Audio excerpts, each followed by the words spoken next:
वेगम् औपनिषदेकम्।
एक कहानी एक सुंदर अलौकिक आकर्षण से भरपूर महिला मंदाकिनी की है, जो यमुना नदी के तट पर स्थित एक समृद्ध राज्य में रहती थी। उसका सौंदर्य इतना दिव्य था कि देव, यक्ष, गंधर्व और किन्नर भी उसे पाने की लालसा रखते थे। परंतु इस अनुपम सौंदर्य के बावजूद मंदाकिनी एक गहरे संताप से घिरी थी। उसके शरीर में एक असाधारण ताप था, जो ना तो शीत ऋतु में घटता और ना ही वर्ष ऋतु में शांत होता। उसका तन सदा उष्णता से व्याकुल रहता और ये अग्नि जैसे उसकी आत्मा को भी जलती रहती थी। अपने अग्नि को बुझाने के लिए उसने अपने महल के द्वार प्रतिदिन खोल दिए। यदुवंशी, क्षत्र, राजकुमार मल सभी उसके चाह में उसके समक्ष उपस्थित हुए, परंतु कोई भी उसके अतृप्त तृष्णा को शांत नहीं कर सका।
हेलो, अभी तक नहीं उठी?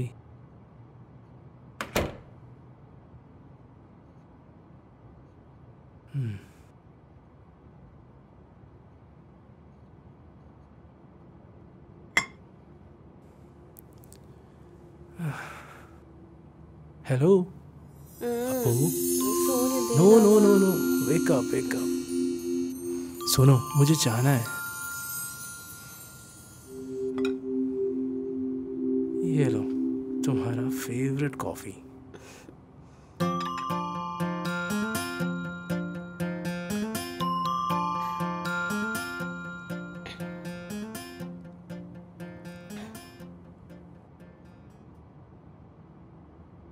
ये तुम्हारे हाथ में क्या है? क्या हुआ था? वो मैं कल फ्रॉक वॉश करने के वक्त लग गया। ध्यान से कर लेती ना। हम्म, मैंने बोला था ना कि नौकर आने तक घर का सारा काम मैं खुद करूँगा। तू मेरी सुनती ही नहीं है। हेलो सर, अगर मैं ऐसे कुछ भी नहीं किया तो पेट जैसे चढ़ आ जाएगी। वो मैं देख लूँगा। मेरी प्यारी गुड़िया हमेशा ऐसे ही सुंदर रहनी चाहिए, ठीक है? और नाश्ता मैंने बना लिया है, टेबल में परोस रखा है, जल्दी तैयार होके जाके खा लेना। और फिर भी बोरिंग सा लगे तो यहीं पर पेन और पेपर है, कुछ लिख लेना, ठीक है? और कुछ भी काम है तो मुझे बुला लेना, मैं तुरंत ही आ जाऊंगा, ठीक है? अब मैं चलूं? लालो, मैं बोर हो जाऊंगी। I love you Appu. Lalu, Lalu बेटा, शुरू मत हो जाओ, वर्क के लिए जाना है ना? जाओ नौटंकी। तो मैं चलता हूँ। यहाँ आने के बाद पापा ने मुझे अभी तक कॉल नहीं किया। हो सके तो तू कॉल कर लेना, ठीक है?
लाइट ऑफ नहीं करना।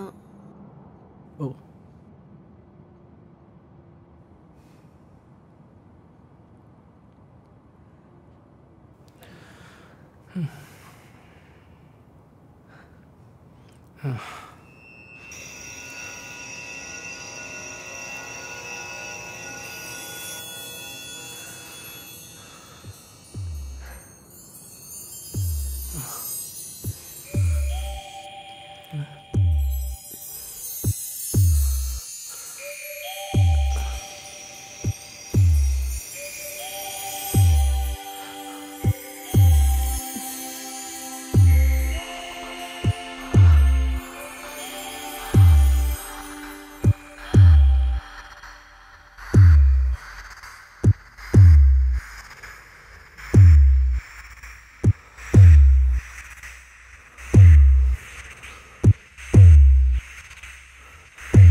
नो।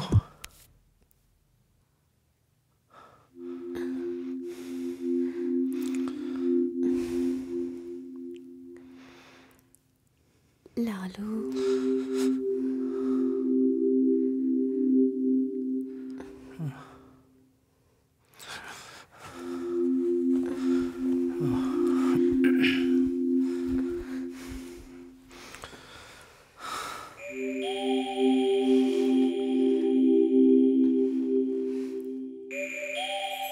मंदाकिनी का क्रोधित चेहरा।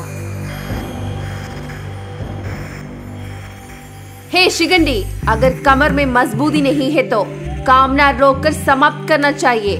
मेरे गर्मी में लिपट कर सोने के लिए मैं तेरे जन्म देने वाली माँ नहीं है। राज्यसभा, राजा, मंत्री, पुरोहित, सेना नायक और बलवान अपने आसनों पर विराजमान है। मंत्री ने राजा के कान में इस प्रकार मंत्रण किया। राजा, आज शिकायत दर्ज करने आए हैं एक देवदासी। उनकी शिकायत भी अजीबोगरीब है।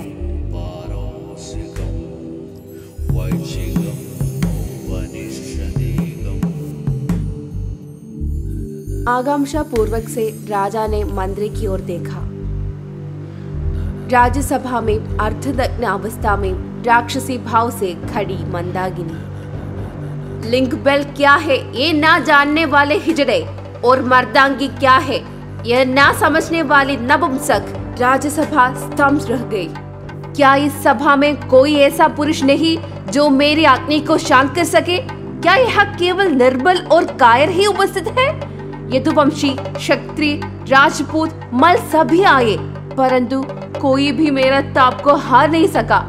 यदि इस राज्य में कोई पुरुष नहीं जो मेरी चाह पूरी कर सके, इस राजधानी में महाराज और पुरोहितों को साक्षी मानकर मंदाकिनी ये शपथ लेती है, या तो राजा या कोई युद्धवीर मेरे काम पिपासा शांत करे।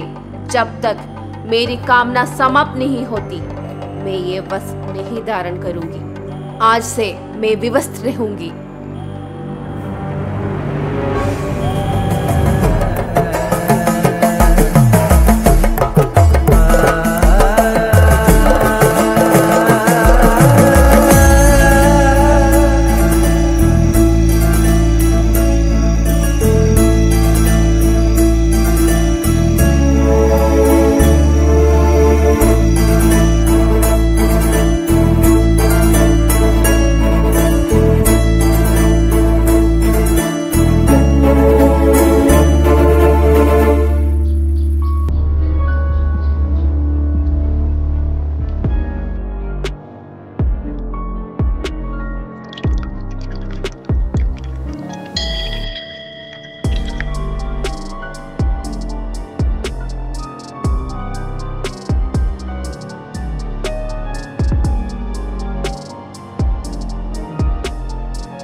जाओ ना यार।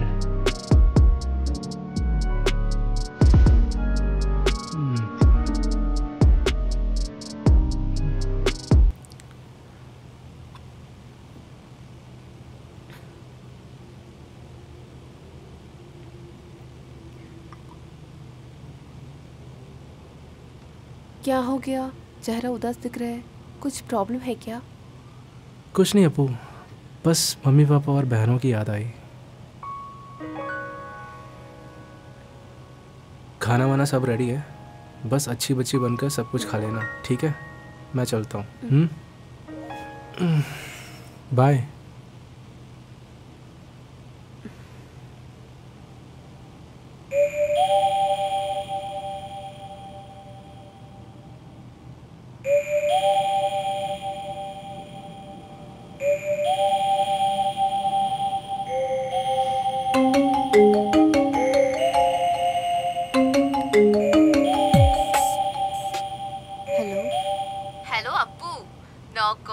मैसेज की रिप्लाई नहीं है। तू किधर है? हनीमून अभी तक चल रहे हैं क्या? हेलो, तेरे साथ बात कर रहे हैं, कुछ तो बोल। क्या क्यों में रखना पड़ेगा? सुन, मैं अभी बात करने के मूड में नहीं है, बाद में कॉल करना। ओ, समझ में आ गया, तेरे साथ हस्बैंड है ना।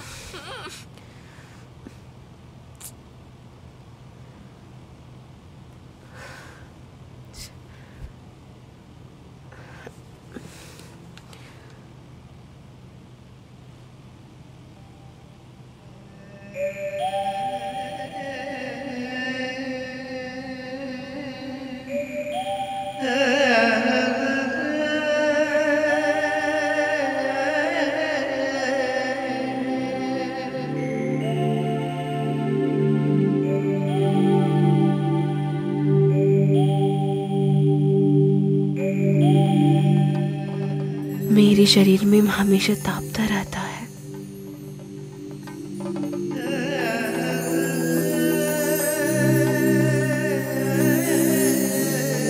जैसे दोपहर की चलती मरुभूमि में पकड़ती कोई हिरणी, हर पल थकान की पेटियों में हटकी जिह्वा जैसे स्वाद को भूल चुकी हो, और आंखों में सपने फैली दुनिया जैसे रंगीन कोई स्वप्न।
अपू बेटी है ना? मैं माधवन, लालू के दूर के मामा है। सॉरी, हवा की वजह से गंडी अपने आप बच जाती है। मैं ये सोचकर इधर बैठी हुई थी। ओहो, ये घर तो अच्छा है। लालू ने खरीदा क्या? नहीं, ऑनर इधर नहीं है। लालू के फ्रेंड ने सब कुछ अरेंज कर लिया था। अच्छा अच्छा। मामा जी, आप अंदर आ जाइए, अंदर बैठिए। हाँ।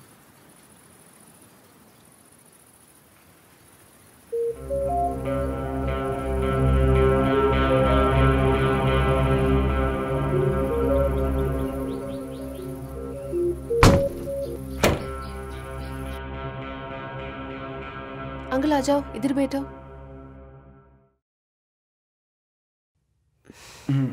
आप क्या लोगी, चाय और कॉफी? कुछ नहीं बेटी, मुझे एक ग्लास ठंडा पानी चाहिए।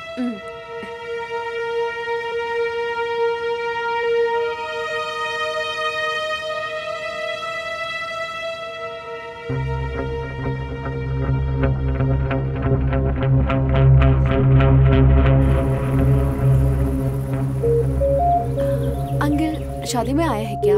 मैं देखा नहीं। नहीं बेटी, मैं विदेश में था, इसलिए शादी में आ नहीं पाया। ओह। लालू काम पर गया है क्या? हाँ मामा जी, लेकिन मैं कॉल करूंगी उसे। अरे अरे अरे, जल्दी नहीं, वो अभी भी उस रिसोर्ट का मैनेजर है ना। जी अंकल। वैसे भी मुझे तुमसे किसी बात पर बात करनी है।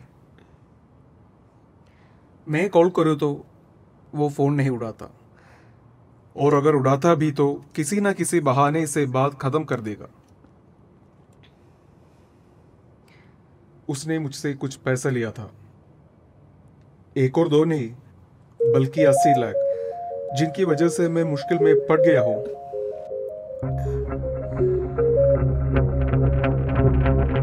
मुझे पता है वो निर्दोष है।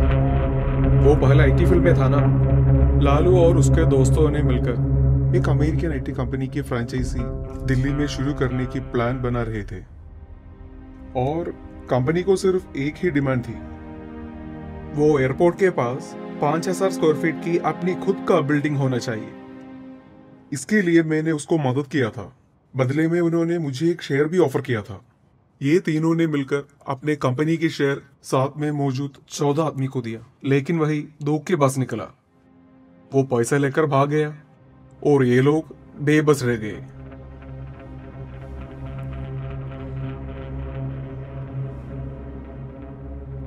तुम्हारे गोल्ड तेरे पास है ना, या वो भी उसने ले गया? वो मेरे पास है। भगवान की कृपा। पता है ना, वो एकदम बेकार है। इतनी खूबसूरत लड़की की देखभाल करने की भी हिम्मत तक उसमें नहीं लगती।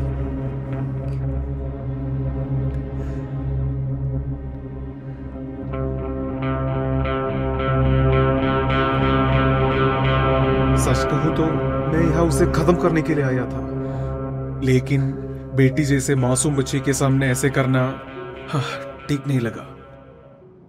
अंकल प्लीज कुछ मत कीजिए, मुझे नहीं पता ये सब कुछ। मेरे पास 50 पाव सोना है, मैं वो दे दूंगी। बेटी, वो देने पर भी सिर्फ 25-30 लाख ही होगा। बैलेंस का क्या?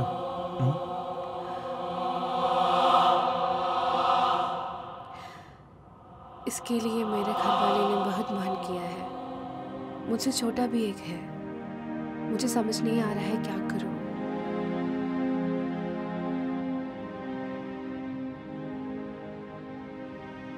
इस बेवकूफ के लिए तुम्हारे गहने खर्च किया तो कल जब तुझे जरूरत पड़ेगी तब क्या करेगी? फिलहाल तुम कोई कदम नहीं उठाओ। बेटी की किस्मत देखो,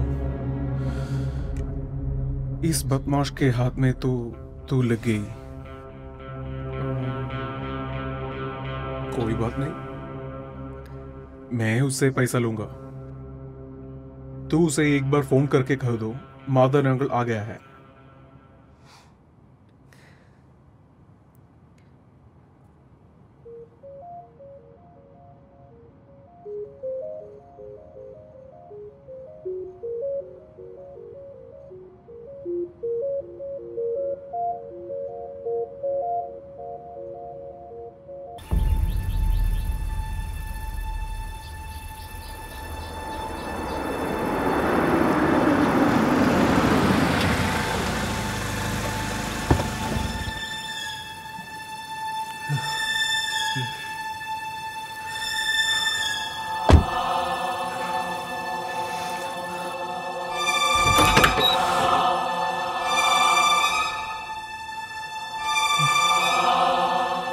अरे बेटा, तुम आ गए।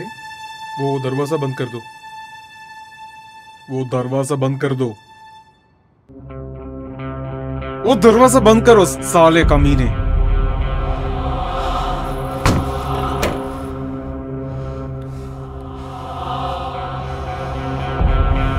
बेटी तुम डरो मत, बैठ जाओ।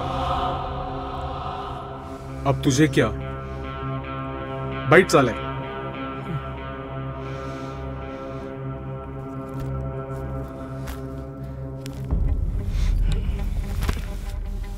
उधर नहीं, नीचे।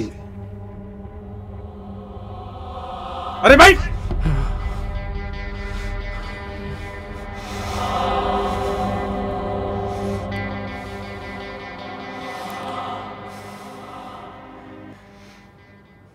ए, सब ठीक है?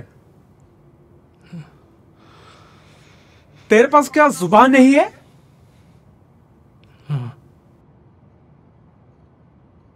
कहाँ है मेरा पैसा? जी मुझे थोड़ी और वक्त की ज़रूरत है। मेरा फोन क्यों नहीं उड़ाता? माधव जी, वो मेरा, आप मुझसे माफ कीजिए।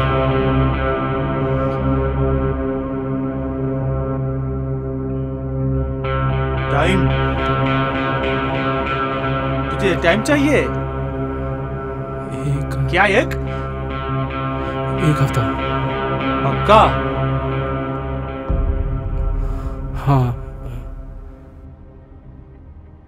अगर नहीं दिया तो? फिर से गायब हो गया तो? नहीं माधव जी, पक्का दूंगा।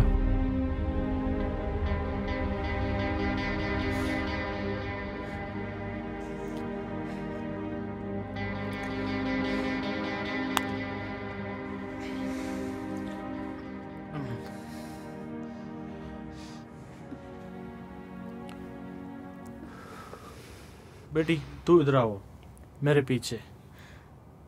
मुझे कुछ बात करनी है।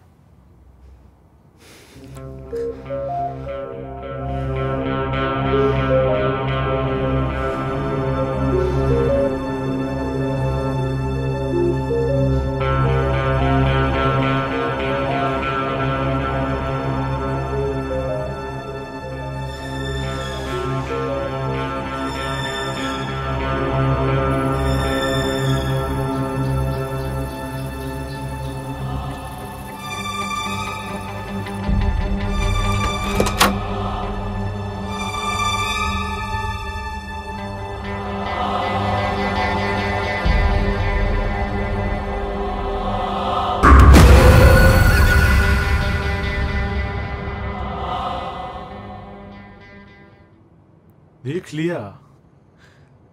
तू सोच, क्या इस आदमी के साथ जिंदगी जीना है?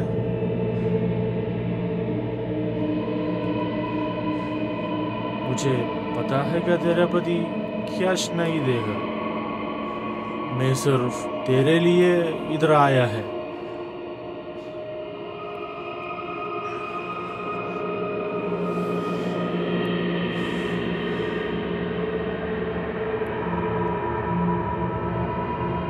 तुझे प्यार से कभी किस किया?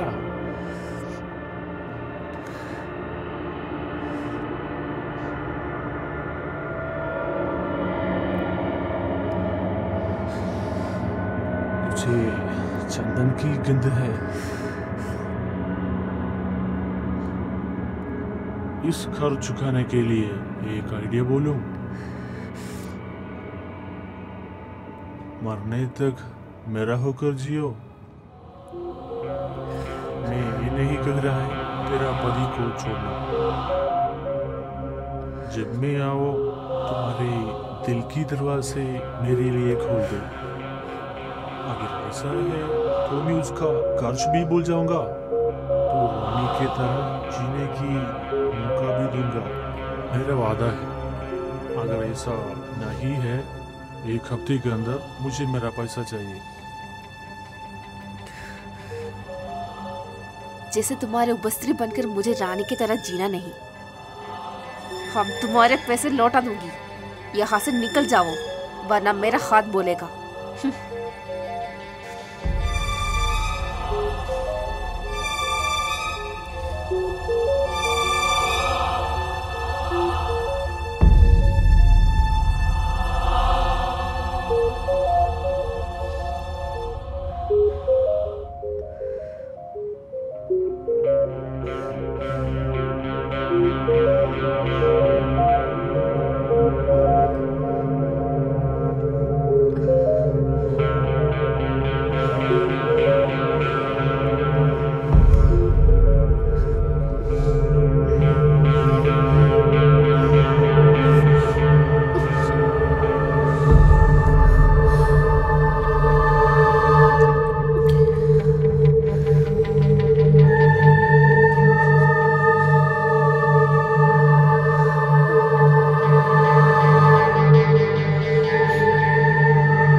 मुझे माफ करना।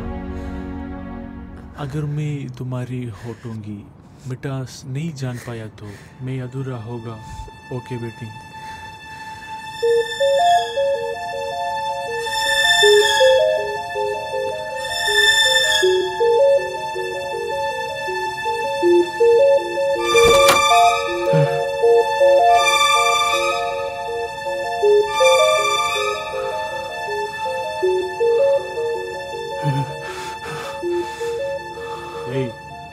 करूँगा, उठा लेना। कुछ बात करनी है। हो सकता है कि मैं खुद तुम्हें इसे बाहर निकालने का कोई रास्ता बना दूँ। समझ में आया? जी।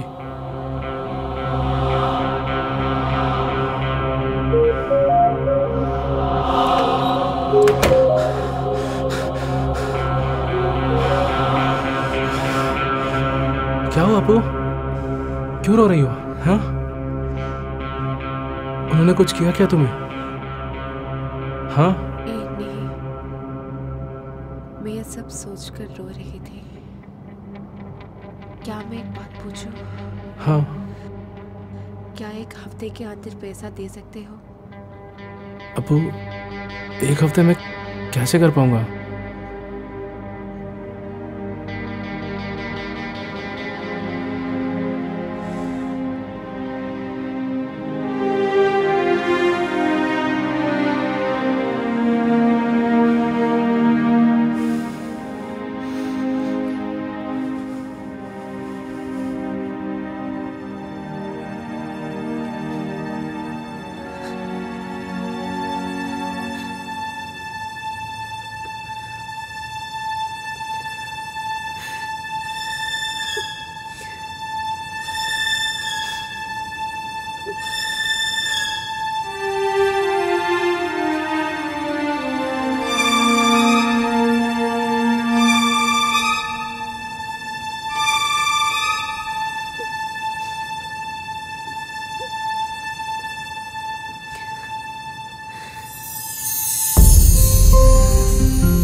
क्या हुआ मुझे?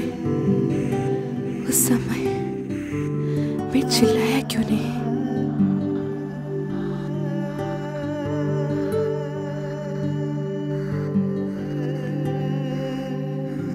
वो आदमी मेरे शरीर की कीमत ले गया, मेरे मन को, मेरे शरीर को,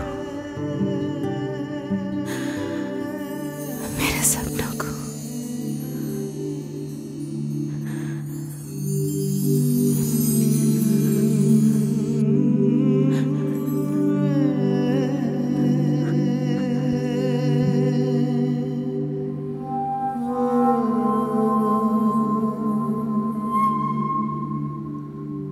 कितनी भीड़ है उसके अंदर, वो भी तब जब मेरे पति दूसरे कमरे के अंदर मौजूद था।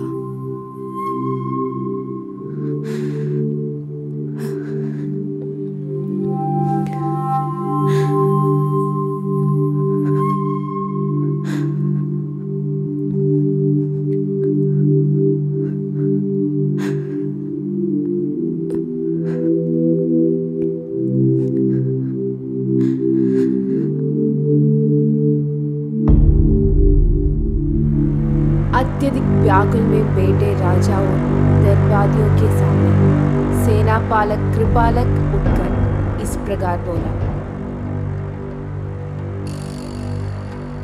महाराज की जय हो। ये कार्य मैं स्वीकार करता हूँ।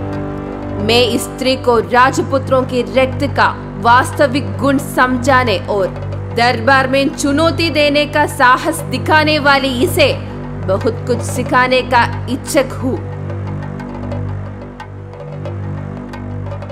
अयोध्या की स्त्रियों भी शयन कक्ष में मुझसे भय खाती है। ये बात मुझे प्रसन्नता देती है। इसे मेरे साथ बेचने का आदेश दिया जाए। महाराज ने वैसा ही आदेश दिया। रात में अपने महल में मंदाकिनी नग्न होकर बिस्तर पर लेटी रही।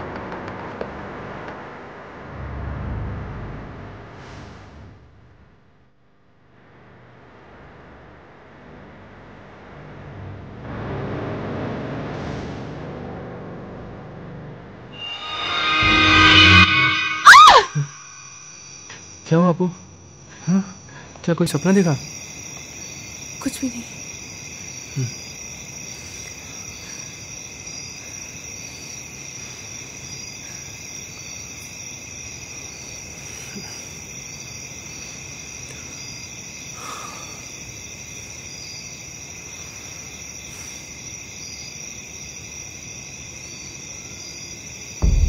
रात में गुस्से से उठ खड़ी हुई मंदाकिनी। उसने कृपाल की ओर गुस्से से उंगली उठाई। और तुम देश की रक्षा करने वाले योद्धा, लेकिन एक क्षण के लिए भी मेरे रोकने खड़े करने में असमर्थ। तुम जैसे पुरुष को पुरुष कहो भी तो कैसे? मैं जितने कायर और निर्बल पुरुषों की जानती हूँ, उनमें सबसे तुच्छ हो तुम। अब और मेरी नजरों से सामने छोटे बने बिना चले जाओ। राज्यसभा की ओर यक्षिणी बनकर बढ़ती मंदाकिनी। राजा और दरबार स्तब्ध रह गए। मंत्री ने राजा के कानों में धीरे से कहा, महाराज, ये कोई साधारण बात नहीं है। पराजित हुआ व्यक्ति हमारे राज्य की सेनापति है। यदि ये खबर गुप्तचरों के माध्यम से शत्रु राज्य तक पहुंच गए तो हमारे लिए भयानक विनाश निश्चित है।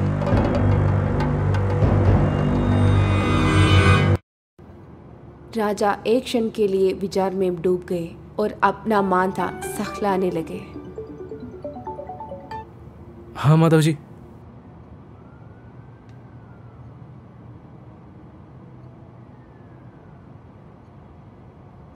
जी हाँ। अपू, अपू, अपू, अपू,